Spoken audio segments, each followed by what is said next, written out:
have in your programs. And I'd like to welcome you, Harvey, and Harvey will be our MC and introduce everybody else. And thank you very much, and I'm going to turn it over to him now. If anybody would like to be a member of the Malibu Democratic Club, I have forms here. Just put your hand up and I'll come by and pass them down to you. Okay? Thanks very much. Can I join if I don't live in Malibu? Well, yes, of course. Oh, You great. don't have to live in Malibu. Absolutely. All right, wonderful. I'm going to join. Thank you very much. Thank you all for coming. What a fabulous turnout on a Mother's Day weekend. How many of you in here are mothers? All right, let's have a big hand for all the mothers.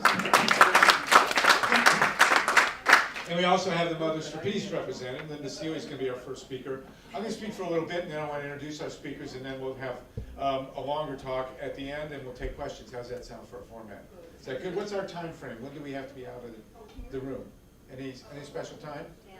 By 6 o'clock tonight, right?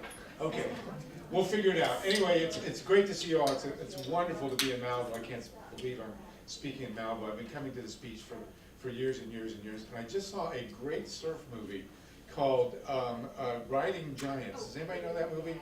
Riding Giants, and a lot of it takes place on the surf beaches of Southern California, including, most importantly, San Onofre.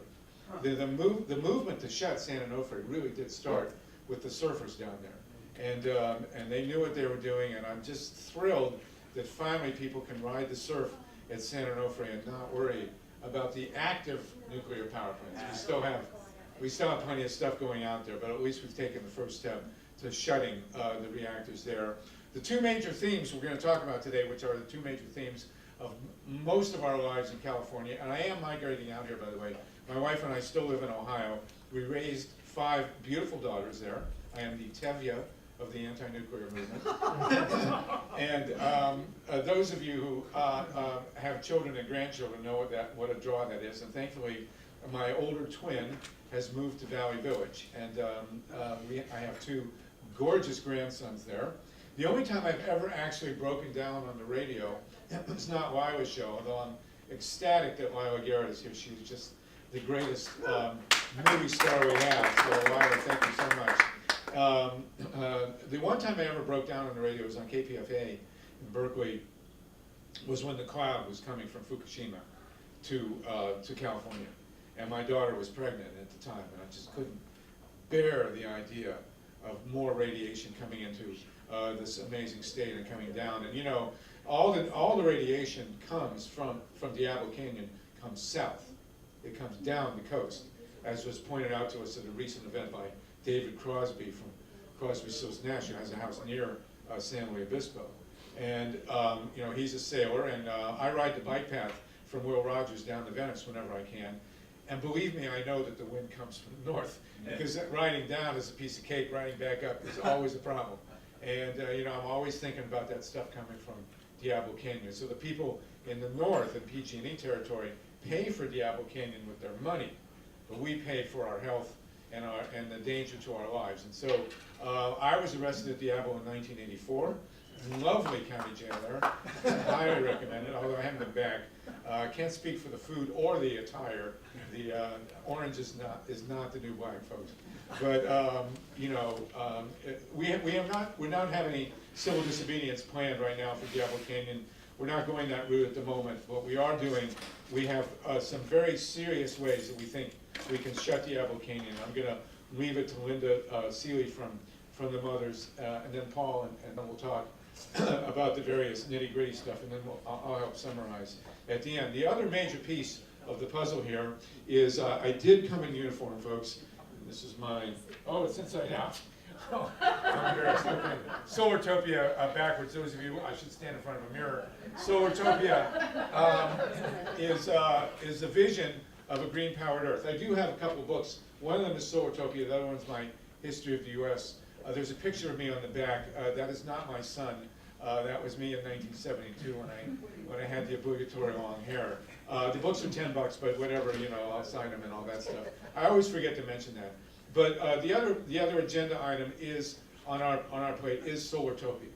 It's the idea of a green-powered Earth. And you know, I just flew into Burbank for about the 10th time, and you look down at Los Angeles, and there are square mile after square mile of rooftops that should be covered with photovoltaic cells. We have a guy here, a gentleman here from the photovoltaic business.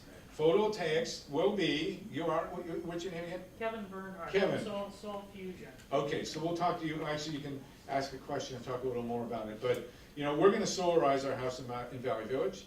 My son-in-law and daughter, and he's an accountant, you know, added it up and they have solar panels. And solar panels, photovoltaic cells, will be the biggest industry in the history of the world. And at some point, we will gather back here in the Malibu Library, and there will be solar panels all through Malibu and all through Los Angeles. And Los Angeles, which should be the first major city in the world to go totally solar.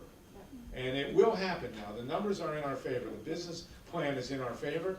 Everything is pointing in this direction. Many of you will both solarize your house and work in the solar industry. And I'm going to say, if there's one thing we really need politically in this country, it's a union of solar workers. You know, one of the problems that we face politically in this state, when we go to the legislatures, there's a guy from the IBEW, and the workers at Diablo are union. But there's only, you know, there's less than 1,000. There are more people working in the solar industry in this country now, and probably in the state of California, than are working in coal mines. Yeah. It is a huge industry, but it needs to be unionized. Harvey, could you mention the new batteries that are coming online that are going to make this all possible? Yes, I will, actually. I gotta say, I knew solar had come of age when I took my daughter to the Malibu Pier, and I parked our car in the Malibu Pier, and I walked by, and there were 2 Teslas parked right next to each other. You know that's a sign of the time. And so, you know, we have Elon Musk. We have a nascent solar business here that's going to hire tens and tens of thousands of people. And you know, Jerry Brown. I would like to know what happened to Jerry Brown. The first governor, Jerry Brown, was quite a green guy. This one, I think it's an imposter, actually. I think they like slip somebody else in there. But we can talk about that in greater detail. But the reality is, if we had a unionized solar industry, we would be totally on top of the IBEW. We would be not hearing this job argument about, you know, the jobs at Diablo Canyon that are going to be lost. We know at San Onofre and other nukes around the country that a lot of the workers who are allegedly thrown out of work actually stay on and do the decommissioning, which takes decades. The decommissioning of Vermont Yankee, the company says, is going to take 60 years. You know, try 600, really, and San Onofre faces the same dilemma, which Donna is going to talk to us about. So the 2 major items: shut Diablo Canyon and bring Solartopia to Los Angeles. And we have now some great experts. As I say, I'll talk afterwards. Linda is a Mother for Peace, one of the oldest and most effective grassroots organizations in the history of the country, if not the world. When did the Mothers start? 69. So what is that? 45 years, 46 years. Amazing. And you're only 28, so. So Linda is going to talk straight from Diablo Canyon about what's going on at Diablo Canyon and how we can shut it down. She is a veteran. She was arrested there. Your daughter was arrested too, right? And soon your grandchildren. So come on up, please. If you're welcome, wonderful, great actress. Linda's here. Thank you. I'm so glad to be here today. I have a PowerPoint that I need to stick in the machine. Let's see if it works. Okay. But before we get that going, I brought a few things to show and tell. We have, Mothers for Peace has made these Diablo Canyon evacuation zone signs that we've put up, people have in their windows around the house, their houses, and we're working on raising funds right now to buy a billboard space along the freeway that says the same thing. Hopefully one as you enter into the area and one as you exit, but actually billboards are really hard to get. People buy them up for years and years. This is a poster from Harvey's and my action. It's a relic from the '84 action. Here it's Diablo is titled "The Museum of Inappropriate Technology." It says, "Say no to Diablo, do something about it." This was called the People's Emergency Response Plan. This is the last big action we've had at Diablo Canyon, and that was in 1984. It's the last big civil disobedience. We had about 1,000 people arrested at that one. And people I did leafleting, vigils, walks, civil disobedience, and nonviolent actions all around. Are librarians going to unlock the... Everybody. You can't use it. Here's a banner from a walk that I went on from Diablo Canyon to Vallejo that almost cost me my baby toe. This was in 2011. We were led by the Japanese monks, the Reverend Sawada and Jun-san from New York, and walked all the way 300 and some miles for a nuclear-free world. So Mothers for Peace, we've been at it since 1973 as legal interveners against Diablo Canyon. I'm Linda Seeley. I'm a spokesperson for Mothers for Peace. I'm also a member of the Sierra Club Nuclear Free Campaign and a member of the Santa Lucia Executive Committee of the Sierra Club. And so we work very hard on anti-nuclear issues up in our neck of the Sierra Club world. Okay. So, yeah. Okay, so here is our wonderful attorney. Her name is Diane Curran. She lives in Washington, D.C. She's been our attorney for about the past 17 years. And she has, we just filed this week, we just filed 3 contentions about the relicensing of Diablo Canyon. And Diane, I think we've got a couple of real winners in it. I'll talk about intervention in a little bit, but intervention is very, very challenging because it's not something that you and I would think is rational. It's based solely on law, not on rightness or wrongness or morality or immorality or anything like that. It's based on statutes and limitations and all that stuff. So we have to be very careful. And here we are, this is what we do. We are the legal intervener. We're the only, that's not true. Friends of the Earth just won status as legal interveners against Diablo Canyon, which is great because they're pairing up with us to help in our efforts to shut down Diablo. But in order for them to be able to file as interveners, we already had to have our status, and we've had it since '73. We are equal in theory with the NRC staff, PG&E. We all get notices of anything that's going on at Diablo. And then we have appealed to the Atomic Safety and Licensing Board this week with 3 contentions. And then we just have to go through this huge chain of appeals. We have won two cases in the U.S. Court of Appeals in our history. We've lost 2. And the 2 that we won, the NRC didn't obey the ruling. So right now, oh yeah, if I just put this up so that you can go to our website. I didn't bring paper with me because I now can't bear to do it. So please go to our website, mothersforpeace.org, and we've got all of our contentions, all of the legal documents that you would ever want to see up there, as well as history and about our current actions that we're involved in right now. Okay, oh yeah, it is our strong suit, perseverance. Many of our members of our board are founding members. I am not a founding member, Harvey. I've only been there since '82, and they started intervening in '73. But we do have new members, and we welcome new members. You do not have to, you can be a member, you cannot be an intervener unless you live within 50 miles of Diablo Canyon, but you can be a member of Mothers for Peace, and we welcome all new members far and wide. We need Do you have to be a mother to join Mothers? You do not have to be a mother, you do not have to be a female, yes? I have family within, like say if my mother's within 10 miles, like in, say, Morro Bay. Mhm. could- She could join. But I wouldn't qualify. No, you have to personally live there, Okay. yeah. We have a couple of bills that have been placed in our state legislature right now. One is in the assembly, it's AB 381. We have a, okay, all of you know about Diablo, that Diablo Canyon is built on 13 earthquake faults, right? Yeah.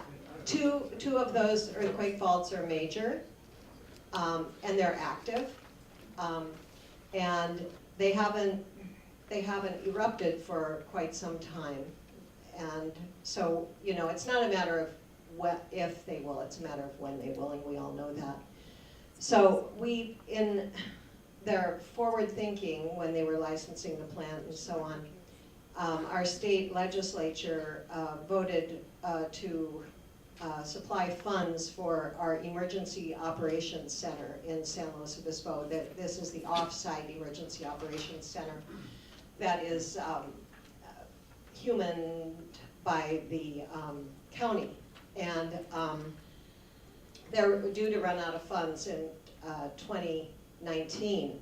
But the plant licensed, the 2 licenses for Unit 1 and Unit 2 don't expire till 2024 and 2025. So our assembly member, Akacho Asajian, who's a Republican, believe it or not, but he does live there, has introduced a bill to extend the appropriations for our emergency services, which would be a very good idea to be able to have emergency services if there's a problem there.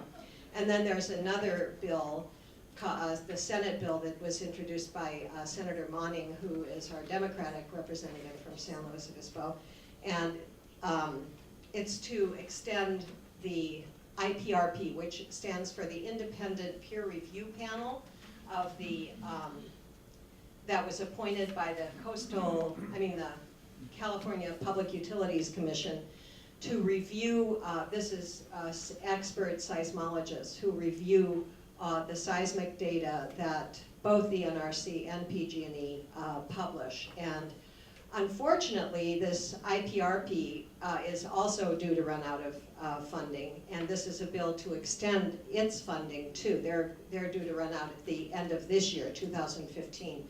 So this is a bill to extend their funding for another 10 years. But this IPRP is turning out, we had very little hope for them to do a good job when this started, and they're actually turning out to be very good. And yeah, I'll tell you why. It's because Diablo, or PG&E, you all don't have PG&E down here, right? No. You got some, yeah, you got just as bad. But PG&E is horrible. You all know about San Bruno, right? Oh, yes. Okay. Okay, so it's the same company that exploded, killed 8 people, blew up 38 houses, that they're also trusting to guard a nuclear power plant on 13 earthquake faults, yeah? Didn't the Public Utilities Commission just charge PG&E with a $2.1 billion fine? Yep. And guess who's going to pay that one? The tax. No, The ratepayers. Just like down here in San Onofre, $4 billion to shut down that nuclear reactor, and most of that's getting paid for by the ratepayers. What are we for if not to pay for that, right? Just kidding. Yeah, so anyway, PG&E, we are entrusting with this time bomb on the shores of the Pacific Ocean. And getting back to the IPRP, what happened and what really pissed off the IPRP was that PG&E released a full seismic study on September 10th of this past year, of 2014. Just coincidentally, who'd have thunk it? The Nuclear Regulatory Commission released its report within 1 hour of PG&E's report, and the NRC reported that the past resident inspector of the NRC at Diablo Canyon, who had written a report saying that they should shut down the plant today because if there were an earthquake, the critical backup safety systems of the plant would not function properly, causing potentially a meltdown. And so the NRC conveniently debunked that report within an hour of the time that PG&E released its report saying, Yahoo, this is such a great plant, we can withstand any kind of earthquake that would ever come on it.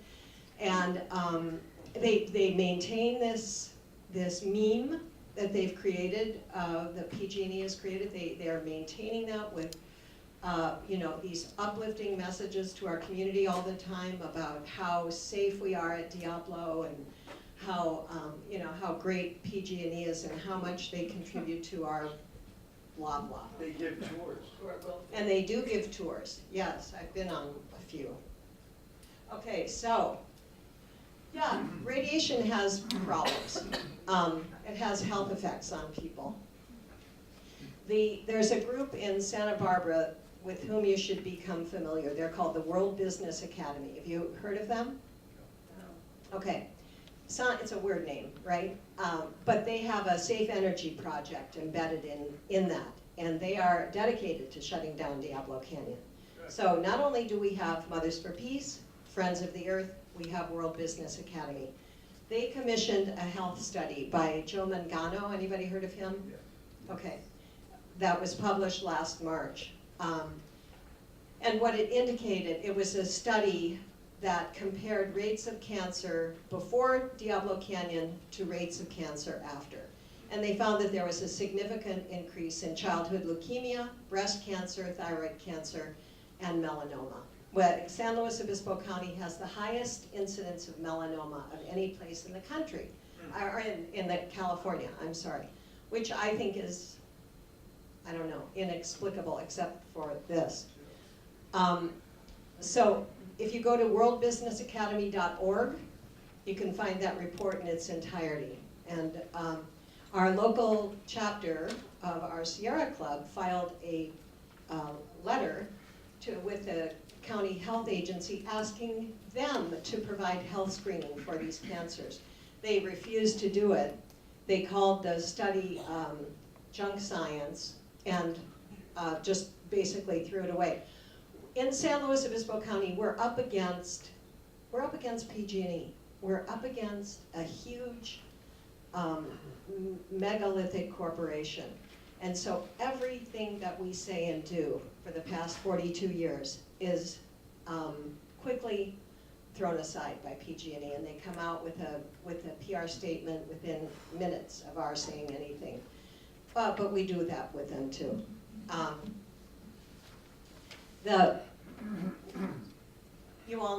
I don't think we need to say too much about Fukushima. What? Oh, I don't know if you're aware that there's a new movie coming out. Can't hear you, Eileen. There's a new movie coming out called San Andreas, and I've invited to the premiere as always. I think it would be wonderful to do a fun action around that. We're going to have an opportunity for audience participation a little later, so let's just move through our presenters and then we'll have Q&A at the end. Yeah, the San Andreas movie says nothing about it's a huge eruption of the San Andreas Fault, and it says not one word about anything nuclear in it. Okay, so high-level radioactive waste. Donna's going to talk to you about storage of high-level radioactive waste. We have over 2,000 metric tons. Actually, right now, I think we have about 22 metric tons at Diablo Canyon, both in liquid, in pools, and in dry cask storage. I'm going to leave it to Donna to talk about the storage, but just know that here we have these, huge rods that are incredibly radioactive being stored on these earthquake faults in pools and standing up like dominoes or bowling pins or whatever right on the coastline for anybody out in if you had a shoulder held, what do you call those things, where you shoot a missile? Rocket launcher. SAM. Yeah. Surface to air missile systems. Yeah, you could, from a boat, you could just boom, boom, boom like that at those dry casts. Okay, so PG&E is currently allowed to operate these things till 2024 and 2025, and then they apply for 20 years more. That's why Mothers for Peace keeps on the relicensing issue, because it cannot be relicensed. It cannot happen. But the Nuclear Regulatory Commission has never turned down an application for relicensing of any plant so far. So we're up against big odds.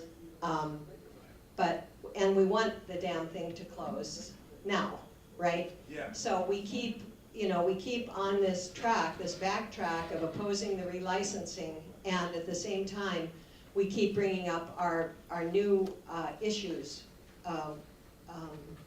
and organizing with other people, with other groups. How do they relicense so long?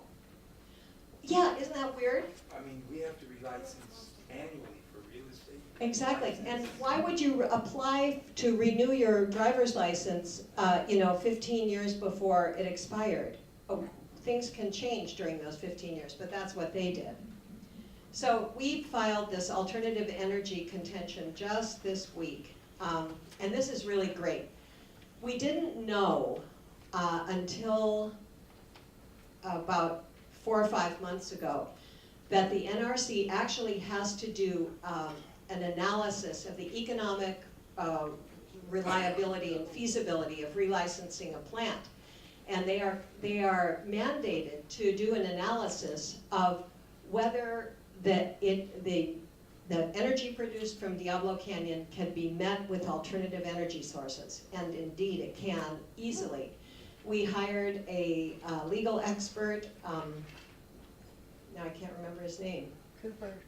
Mark Cooper, thanks, Mary Beth, who did a great job analysis for us about providing not only the amount of energy it takes to that Diablo Canyon produces, but way more with the sun and the wind and geothermal, and there's one other thing that I can't remember. Ocean. And efficiency, how about that? Yeah. Yeah. And then we also filed a new seismic, well, it has 2 parts, our new seismic condition, just filed this one. PG&E has, it was so funny, PG&E did this, their seismic report is like 1,146 pages long, right? They used all this data they had collected over like 3 to 4 years of blah blah, the shaking, the quaking, the depth of the faults and where they're located and so on. They did 3D testing onshore, 2D testing offshore, and they came up with voila! Oh, it can withstand anything. And the more data that comes in, the more they kind of change. It's like the plant sort of morphs into something they didn't claim it was before, but lo and behold, it's perfectly safe. So what happened is that they used only 2 data points when they made their analysis. They had like 700 million data points. They used 2 of them to show that the backup safety equipment could withstand an earthquake.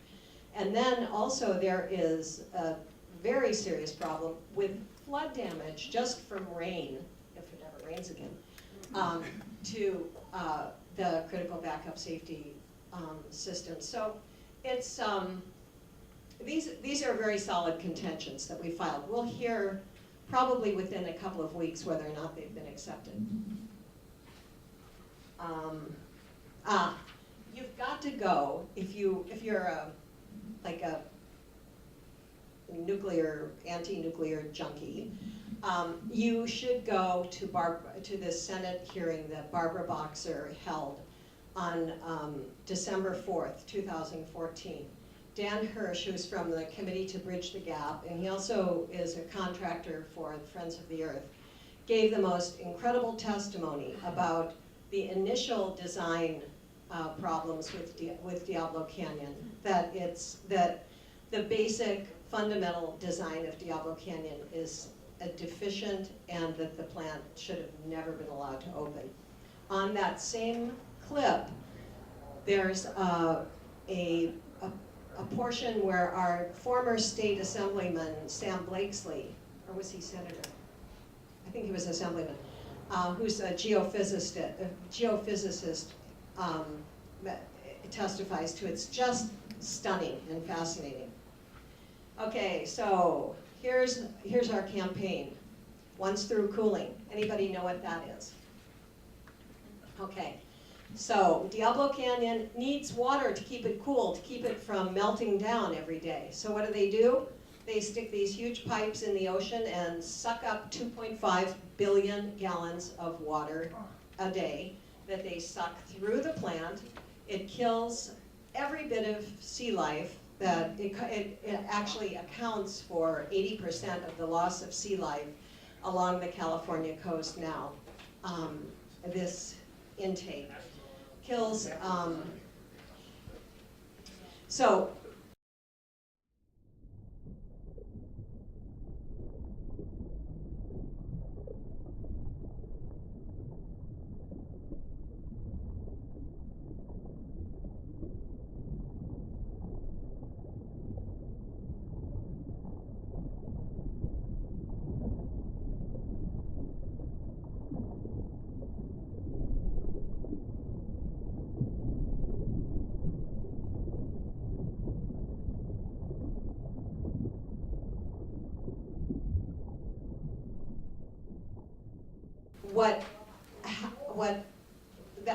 that is called once through cooling. Okay, so it sucks up and then it discharges back into the ocean 20 degrees warmer than it was when it came in.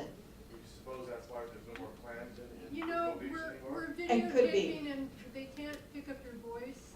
Oh. You're just, so let's try. Okay. Yeah. Well, I'm sorry. It's devastated the ocean floor around Diablo Canyon. It's just white and chalky now. And we don't know how far out it goes. But everybody knows how much marine life is suffering right now. And so, in 2010, California enacted a law to end the use of once-through cooling. It's not allowed anymore. PG&E applied for an exemption to that law, which of course they got. And now we're waging a campaign to make them have to comply. Every other facility along the coast that used to use once-through cooling has stopped using it.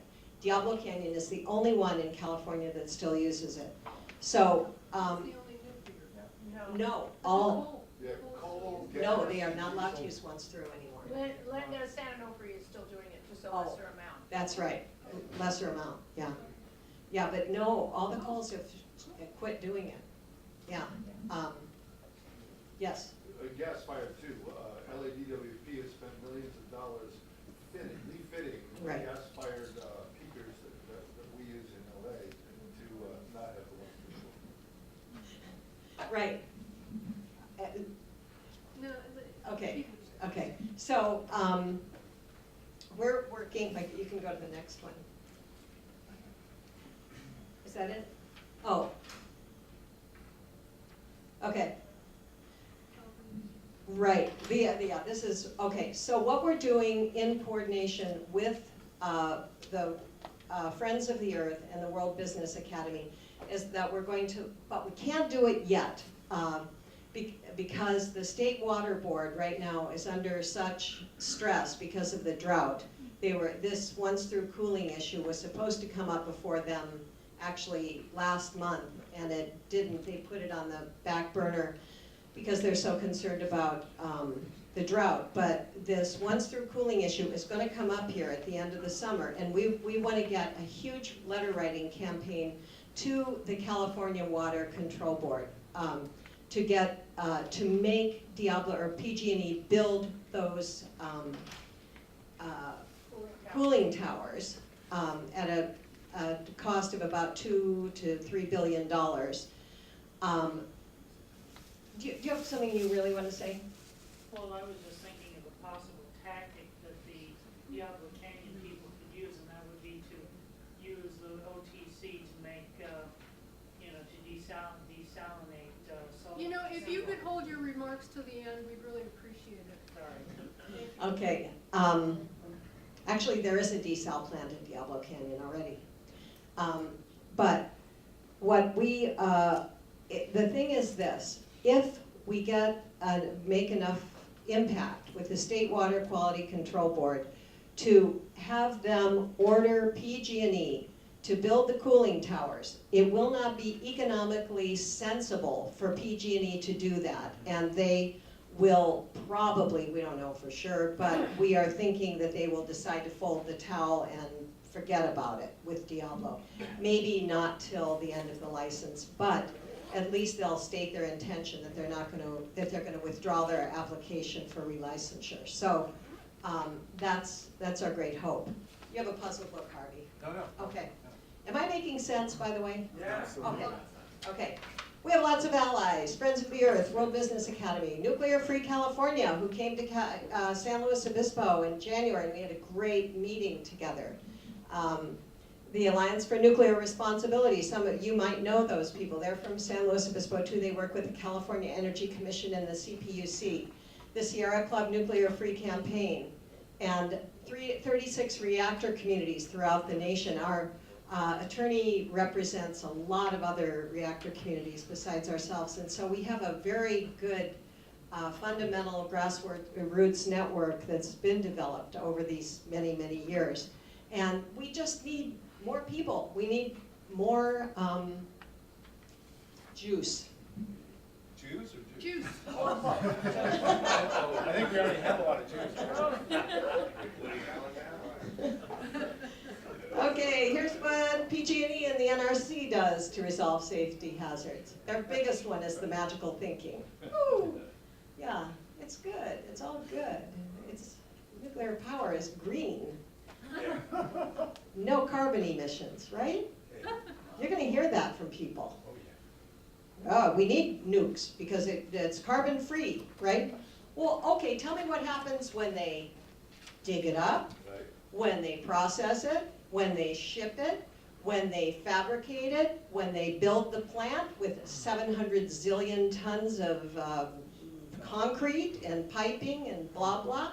And then they create all this heat that they have to keep cooling down for the next 40 years all the time, because if they don't try to cool it down, it's going to explode and contaminate the whole world. And then they have to take care of the waste for the next 100 bazillion years. But it's carbon free, so what a deal. And guess what? If we went with nukes as our portfolio, we'd have to open a new nuclear plant every month for 15 years. Well, okay, do the math, as they say. They also, okay, you can read that. The last one, hire more PR staff. They are so good at that. Okay. And what does Mothers for Peace do? Well, we do stuff like this. And we go to schools, we go to community centers, we go all over the place and talk to people to try to get awareness raised. We're all part of, everything's connected. Nothing is in isolation. So, that's why we need help up there from you guys and women down here. We challenge the NRC, and we put economic pressures on PG&E. There's a lot, they have to, PG&E has to make a lot of changes ordered by the post-Fukushima orders from the NRC. That's gonna cost a bundle. The economics is what's gonna shut down Diablo, ultimately. But we have to keep challenging the safety. Clean energy means never having to say you're sorry, right, Harvey? Okay, so how can you support Mothers for Peace? Well, go to our Facebook page. We post stuff there every single day, not only about us, but about Fukushima, about India, about other countries in the developing world that are being fed a nuclear power right now because nobody will build it in the US. So what they're doing, they're shipping it overseas to places where they buy the line for some reason. I have some sheets, I'll put them back there for the Once Through Cooling Committee email list, because we're organizing this committee now. We've got about 43 people on it, or 44 people on it right now. And we're gonna make a template for sending letters to the water board. And we encourage you to get together with your Malibu City Council and the Point Hueneme City Council to write resolutions supporting forcing PG&E to install the water towers. Is that what they're called? Cooling towers. Cooling towers, right. Yeah, but that's really, really important. So we're trying to get a lot of community support for this. We also would love to get your financial support. We're a 501c3 tax exempt organization. We're totally 100% volunteer. We don't even have an office or anything, but we would love to get Salsa. Do you know what that is? It's this platform. When you go and you click and you say, I want to send this letter to my senator and blah, blah, and all you have to do is fill your name in and you just go like that. It's really good and it helps get a lot of letters in, but we don't have that capability now because it costs $3,000 a year to have Salsa. But if somebody here has $3,000 that they'd like to donate to Mothers for Peace to pay for our first year of Salsa, we would totally appreciate it. And for our expert witnesses, we have an expert witness, seismic expert named David, I can't remember his last name, from UCLA, who's our seismic expert who did testimony for our most recent contention. So, should we questions after everything? No, after everybody. Okay. Thank you. Oh. So my name's Paul Frey from Frey Winery. We're actually up in Mendocino County, Northern California. So what we did is try to look at what would be the agricultural aspects of radioactive fallout, because we make organic wine and we ship it globally around the world. So what we did is we used Chernobyl as a reference base, because the real releases from Fukushima probably won't be known in your lifetime, because you have to measure what's called the corium, and the actual, what was actually dispersed in the air probably won't be known in your lifetime, whereas Chernobyl, it was actually measured as ground deposition in Europe by the International Atomic Energy Agency. Next slide, please. So this is what happened in Europe. I don't know if these lights are dimmable, but it'd be nice if they were, but it's not the end of the world. Right over there on your side. Is it this? Oh, this thing? I'm not sure. I don't know. Well, they're fluorescent. Not the end of the world. We can see it back here. Okay, so this is the Chernobyl radioactive cesium ground deposition and fallout pattern over Europe after the nuclear meltdown. This is from the International Atomic Energy Agency. Yeah, that's nice. The areas affected were from England, Norway, Italy, and Greece. So you can see it's a substantial ground deposition. IAEA states economic costs at 2 decades at hundreds of billions. So in 2012, there was still sheep here in England that you still couldn't eat because the grass that they were consuming still made them too radioactive. In Norway, there's still reindeer that eat the gypsy mushrooms that you can't eat. So as you can see, it's a huge area. This is 1,000 miles from England to there. Next slide, please. So what we did is, my kids helped me use Photoshop, so we yanked the ground deposition fallout pattern from Europe and Chernobyl from the map, the official International Atomic Energy Agency map. Next slide, please. So here we're going to superimpose that map over the United States to exactly the same scale. So now we're going to do before and after, and then we'll go back. I'll ask you to go back. So here it is before Diablo Canyon meltdown and fuel pool fires. Next slide. Okay, after. Now could you go back and forth a few times, and then stop there. So these are the areas potentially affected economically after a meltdown fuel pool fire at the Diablo plant, using Chernobyl at the same scales. Worst case is much worse, however. If the fuel pools burn completely, multiply the fallout concentration or fallout area by 40 times. In other words, if you were going to say best case is a single meltdown, this is best case. It could be 40 times as bad. Okay, next slide. Now we're going to do the same thing to California. California before Diablo Canyon Nuclear meltdown and fuel pool fires.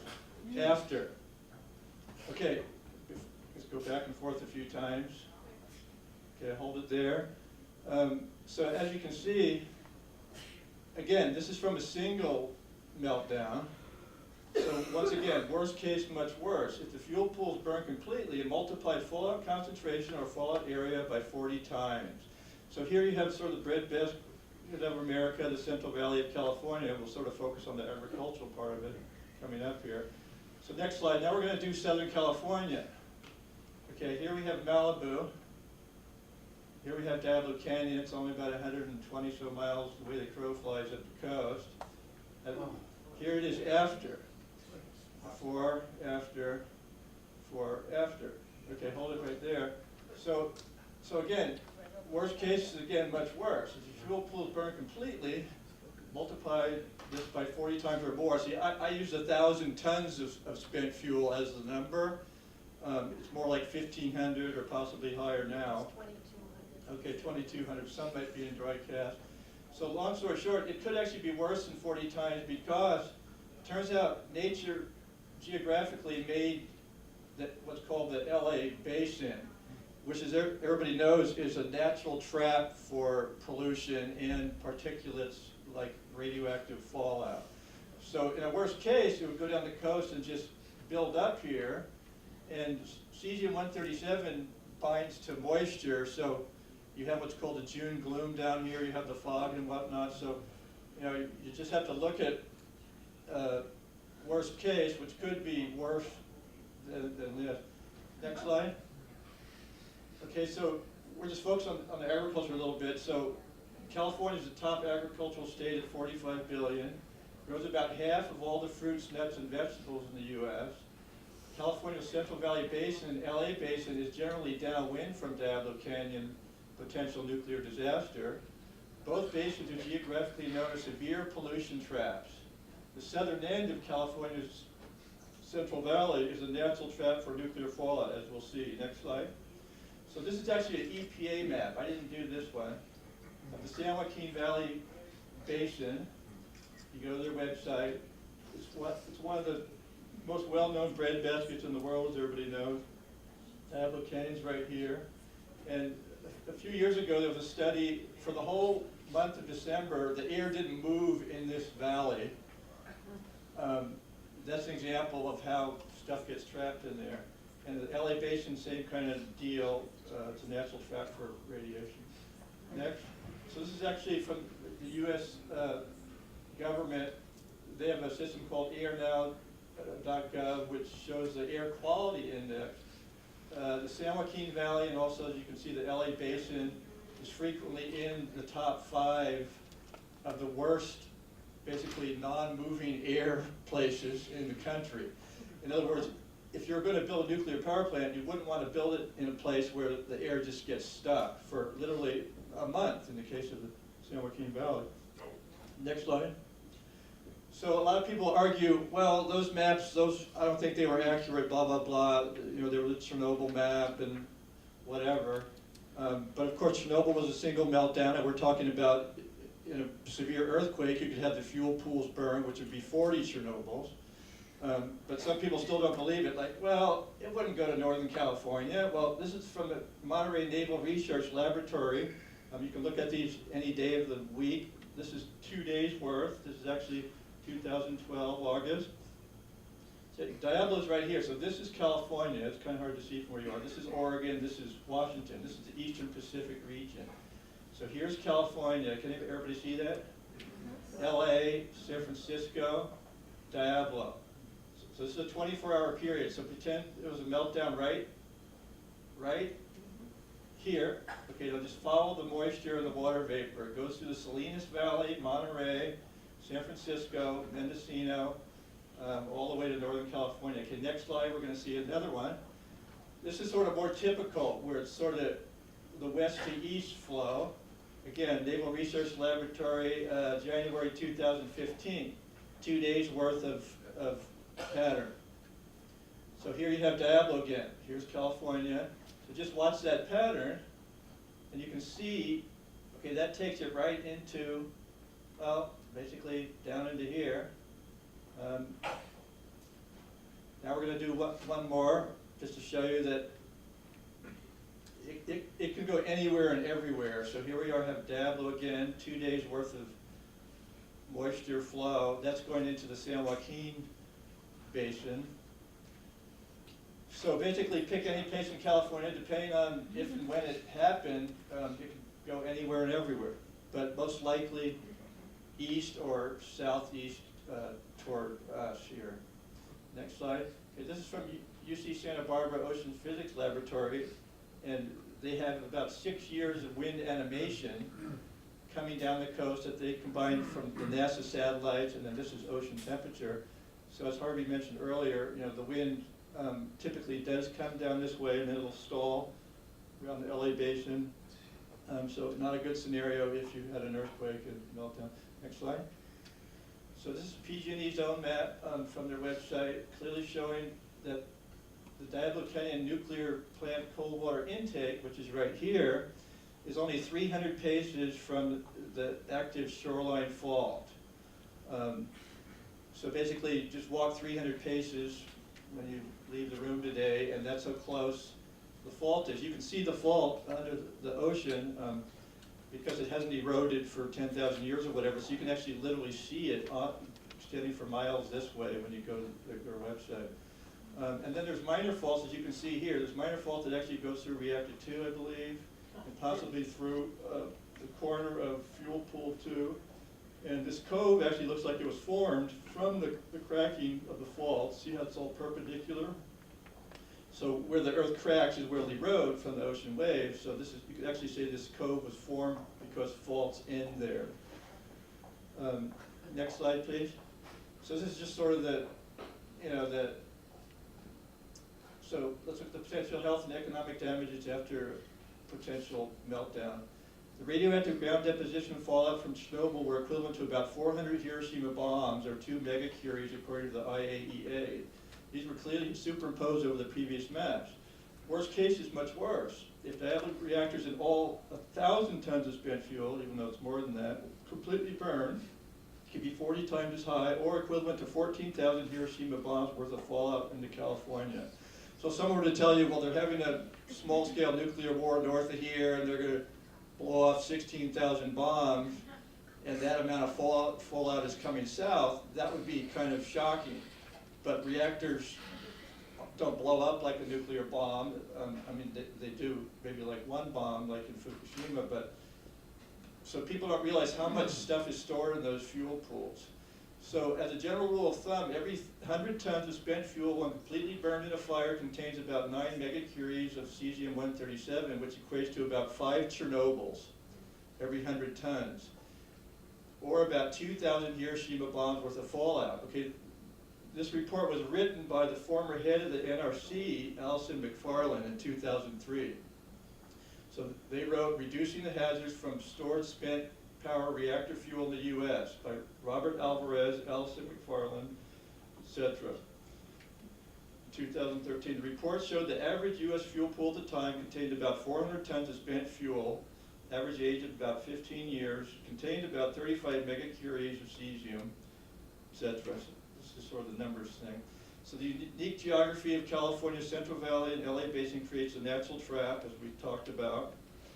In a worst case, it would exceed California's GDP of over $1 trillion. The Central Valley of California grows much of the nation's fruits and vegetables.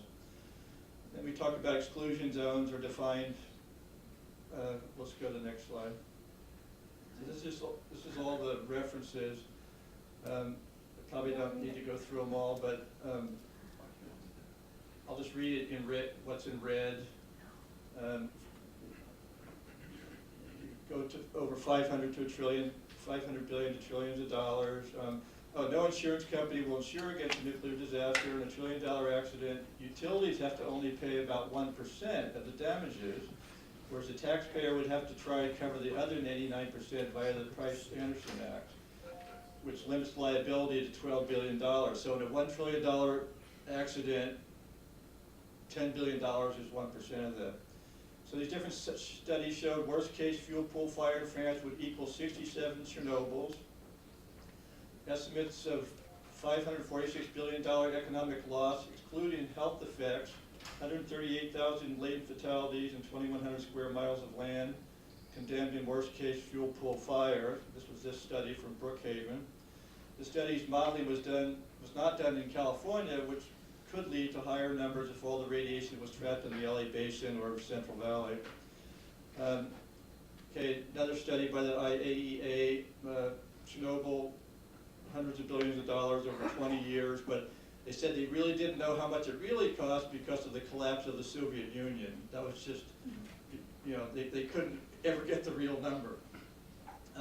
Another study from France, it would cost up to $500 billion in a kind of a worst case example in France, and could exceed France's GDP of $4 trillion in a severe worst case if the nobody wants to go there. Okay, finally, $1 trillion if you had a worst case at the reactor in New York. So Fantastic. yeah.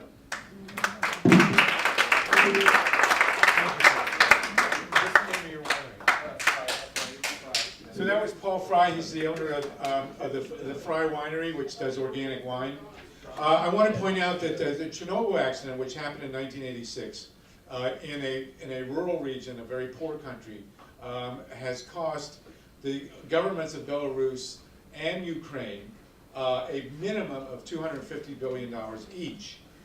So the numbers in California are astronomical. We can't even begin to calculate the cost, the financial cost of the damage that would happen at a disaster at Diablo Canyon. It's just off the scale. Paul, thank you. That was terrific. Now we're going to proceed with Donna Gilmore. Donna is one of the great activists, very responsible for helping to shut San Onofre, and she is now in the process of raising the very serious issues about the decommissioning at San Onofre, about which many of you can actually go out and do things as we also proceed to shutting Diablo Canyon. Okay? Thank you. Thanks. I'm actually a late blooming activist. I've only been involved in this a few years, but I'm a quick study, and since San Onofre shut down, I've been studying the waste. Let's take a look at this. Okay. The NRC made a decision last year that we can just leave the waste right where it is, basically indefinitely. And they recognized that we're not having a permanent repository anytime soon, and it's been impossible to find an interim site. What I have learned from listening to NRC technical meetings, where you actually get the truth, is the canisters that the fuel is currently being stored in at all our nuclear plants is subject to stress corrosion cracking, and they can fail within 20 to 30 years, have through wall cracks. And they have no way to repair They have no plan to deal with replacing them. This canister up here, they're planning to use at San Onofre. That green thing is about a 5/8 inch thick stainless steel, and there's a big concrete mass around it, and Diablo has a big concrete mass around it. What they don't tell you is there's air vents in that concrete to let to cool the hot fuel in the canisters. So that big concrete is not doing you any good. But it makes a nice way to get the radiation out once that thing cracks all the way through. So that's what we're living with. And Edison down at San Onofre, they want to spend even though they know this now, they want to spend $1.3 billion to put in another system that's even worse. And I'm intervening in the proceeding at the PUC to try and stop them from getting that money. Go to the next. Okay. Now, at Diablo Canyon, and I found this out on my own by research. They check they don't have any technology to inspect for cracks. It does not exist. Not when you have spent nuclear fuel in there. But they see down at the bottom left, that's a Diablo Canyon cast. It's got cement around it, and inside that vent hole is the thin canister. And they put something in there, and they took the temperature in certain spots, and they scraped it to see if there was any salt on there, because salt is highly corrosive to stainless steel. And they found the perfect conditions to create stress corrosion cracks, to start the cracking process. And even Dr. Singh, who is the manufacturer of the Holtec canisters, he says these are not really repairable, and with even a microscopic crack, you will have millions of curies of radiation being released from that one canister. Let's go to the next one. Okay. The industry will tell you we're not aware of any problems. That's probably a true statement because they can't inspect them to see if there are a problem. So I have a handout, a couple of handouts in the back. One of them talks to you about the nuclear myths. This is on countering their BS they're giving everybody. So this is very excellent one to read. And then this is about some better solutions. So hopefully you get the handout. If not, you can go to my website and get those. They do not have any way to monitor that anything's going to start cracking. We won't know until after it leaks. Okay. Let's just go to the next slide. Okay. Now there's a Coburg tank in Cape Town, South Africa. It's in the same environment as our West Coast plants, Diablo, Humboldt, San Onofre. We have salt, we have high moisture, we have onshore winds, we have regular fog. Those are the perfect conditions to trigger the cracking and have the crack go all the way through the container. That canister failed in 17 years. 17 years is all it took. And it was even thicker than the canisters at Diablo. There's an organization called EPRI, a nuclear industry organization, Electric Power Research Institute, and they cherry pick data in the report that PG&E and Edison is using to say that it'll be 80 years before anything happens. They excluded this plant from the report. They excluded the variables of onshore winds, surf, fog. I mean, it's just a fraud, okay? And the only way you can find cracks, the only way you can really find them is to put some kind of dye inside the container, and that doesn't work with spent fuel canisters. But the nuclear industry is promising in 5 years, the industry will have it figured out. Don't worry, Donna, you worry too much. Okay, go to the next slide. Okay, this is an actual quote from Dr. Chris Singh from Holtec. We managed to get him on video saying this. It's not practical to repair a canister if it was damaged, you know, and then I'll just to save some time with it. But I mean, it's on YouTube. You can go to my homepage and click it, and you can actually hear the manufacturer saying this. And it took a lot of work to make that happen, but it worked. And they have no plan to replace. If you have a canister that's cracking and you need to replace it, you have to put it back in the pools of water inside the canister. The NRC allows decommissioned plants to destroy those pools of water, and they have no backup plan for what to do.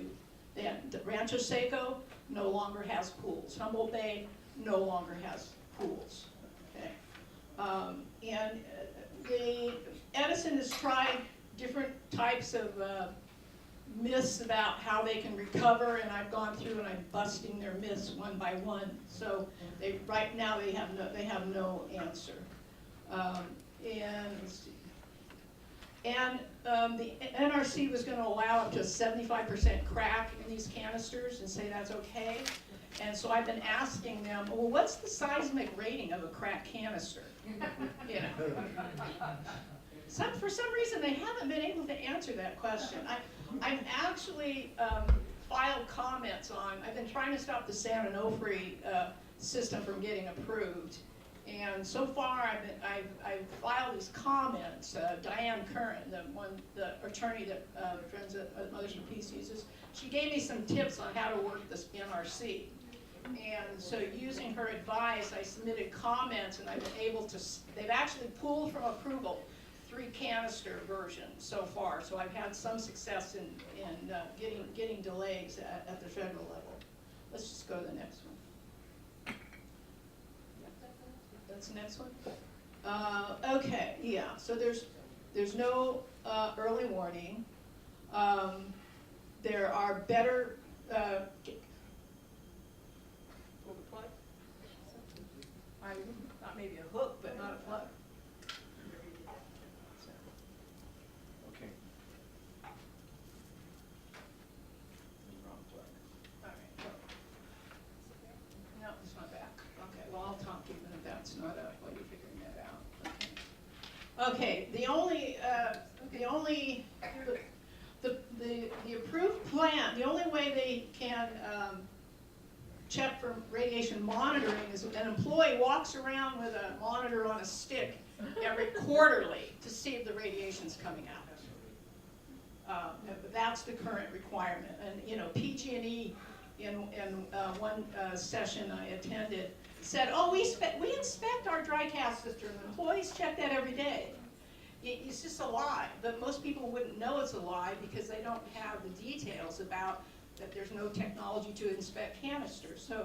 So I've been able to, you know, catch them on their lies. And what needs to happen is we need the facts to get to the decision makers, and that's not happening. So I'm hoping by educating you, we can share the truth. Everything on my website is backed up with a government or scientific document, so and I try and use their own data against them. So, you know, I've got hard facts that we can take, whether it's to the governor's office or elected official or whoever, that you can use to, you know, prove that they've been lied to, because that's really what's been going on. And we successfully use this technique to shut down Diablo Canyon. I mean, I live in Orange County, and if I can turn these Republicans, the city council people, to have them say, this isn't what Edison told me, and say, why should I believe you? You've been lying to me. I've been able to turn Republicans on this issue. So if I can do that, I think, you know, we should be able to make some progress in LA County. Okay, I've done research on the market. We're using the thin type at the top. The Germans use a thick ductile cast iron, it's almost 20 inches thick. The French have a steel system that's 10 inches thick. It would be better. They won't crack. You can repair them, inspect them. They have early warning. They have ASME certification is American standard, American manufacturing standards. Our canisters don't even meet American standards. The NRC gives them exemptions from the standards. And Ralph Nader told me, American standards are bad. Those are low standards, and they can't even meet those. You know, no defense in depth. The Germans and at Fukushima, they put their thick cast in concrete buildings for additional environmental protection. So you don't need that big concrete thing for gamma and neutron protections with the thick cast. They come already built in. These would be a lot easier to transport. You know, it's all in one. With the thin cast, you have to add, you have to transfer it between the pool and the dry cast with a transport cast. And if you want to transport the thin one, you have to put it in a thick steel transportation cast. Then you got to take it to another location that already has another concrete mausoleum built for it. So it's just a lot better. The problem, why can't we get the thick cast, you're wondering? Is anybody wondering? Okay. All right, okay. Yeah, okay. The NRC will only license something if there's somebody that wants it. If there's somebody that wants this product, like a utility company, then the vendor will submit an application for a license to the NRC. It takes millions of dollars and it's 18 to 30 months. And no vendor will apply for an NRC license unless they have a customer. And right now, we do not have a customer. So I'm trying to force Edison to be a customer. So if we can make this happen in Southern California and change the industry to better technology, I think it'll be kind of a seismic shift, pun intended, for the rest of the country, for Diablo, for the rest of them. So the fight's at San Onofre right now to change to safer technology. You know, maybe it will buy us 100 years. You know, so far that's the best. So so I'm running low. Yeah, and yeah, the NRC, they're totally captured by the industry, so they will lower their standards to meet whatever the current vendors offer. And the only thing the NRC is good for is buying some delays and using their information against them. Okay. This is how Germany stores theirs. They put them in buildings, clean. You've seen the pictures of WHIP, right, where it's all a bunch of junk stacked together in thin canisters. We'll just keep going. Okay, so the recommendations are basically we need to stop them from buying any more of these canisters. We need to have the Public Utility Commission, the California Energy Commission, mandate minimum requirements. If you're going to store waste in California, we're the users, we're paying for them. We should be able to set requirements. Even though the NRC approves the systems, we can have requirements. The Public Utility Commission approves the funds, so I'm in that battle right now. I made some progress with Commissioner Florio and with the judge. I said these canisters are going to fail in possibly 20 years, and we're going to have to come up with another $1.3 billion that we don't have to replace them. And Edison objected, and Florio says to Edison, "You mean to tell me it's not PUC jurisdiction if we have to spend another $1.3 billion for this system?" So I kind of felt I had him on his side, and then I told the judge that Edison didn't even get bids from the thick cast companies. They only got bids from the thin ones. And so we don't even know how much they will cost. And you know, they could cost more, they could cost less. And the judge lit up and she says, "You mean we might be able to save money if we got more bids?" I said, "Yeah, we might." So, I mean, I seem to hit some buttons with the PUC, okay? Okay, so, anyway, you can reach me through my website, or I'm available if you want to get my number or something. We could really use more people involved in this effort. I mean, one canister holds more fuel. Can you go down to the Alvarez canister? It's go way down. Just one canister holds more fuel, more radiation than all the atomic bombs that have ever been set off in the world. Just one. Yeah, it's sorry. Okay. Well, all right, I can quit now. I can go on for hours on all kinds of subjects, but I won't. Thank you. I think you can tell Donna is amazingly hard working with us. Fantastic. So she's going to be available on the panel. I'm going to turn the lights back on. We have one more speaker. And then we're going to take a quick stretch. You'll get some food, and then we'll jump in and we'll really talk about how we can turn all this amazing stuff into shoving Diablo. Can you come on up, please, and introduce yourself? And Tim. Oh, okay. You're going to slide by, and please. Hi, I'm Richard Mathews. I'm a member of this club, and I wanted to tell you a little bit about a nuclear mess that we have that's even closer than Diablo Canyon.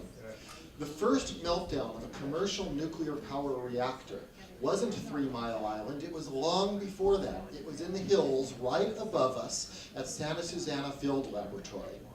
The site also has a massive amount of toxic chemicals that are left there from rocket testing that was done at Santa Susana. All of this is just a dozen miles upwind of us on a day when we're having strong Santa Susana winds. This affects us here very much. In all this time, it was 1959 when they had the meltdown, and in all this time, it still hasn't been cleaned up. Health studies are showing that people are getting cancer and dying because of this site, and we need to clean it up. I've been working with Dan Hirsch, who you heard about a little bit earlier, to get this site cleaned up to the highest standard, to restore it to natural background levels. We are literally fighting the 1%, very tiny minority who, believe it or not, would rather leave the pollution up in the hills than have the annoyance of having cleanup operations for a short time. We're also fighting Boeing, and Boeing, of course, does not want to spend the money on the cleanup. R.L. Miller, my significant other, and I did a resolution on this a little bit back, and it is now the state party's position that we must clean this site up to background levels. We want to do this because we are setting a precedent that all kinds of cleanup sites should be cleaned up to background levels. We need to clean up San Onofre to background levels. Someday we need to shut down Diablo and clean it up to background levels. There's tremendous synergy between all of these issues, and if you're interested in Diablo Canyon, you certainly should be interested in Santa Susana. We don't want to be fighting to clean up San Onofre for decades like we've been fighting with Santa Susana. I passed around a sign-up sheet, and I think it looked like most people had already signed. Where did the sign-up sheet get to? Okay, great, thanks. If there's anybody who did not have a chance to sign, let me know. Let's get you on to that. And one last thing, I wanted to let you know that the California Democratic Party now has in its platform that we should phase out all nuclear power. Getting that into the platform was a one-man job. I wrote that language. I got that into the platform. I worked with the platform committee. I'm running for state senate. I really appreciate your support. VoteRichard.org. Thank you. Thank you very much. Excellent. Now we're at the business part of the meeting. This has been a fantastic informational. Thank you.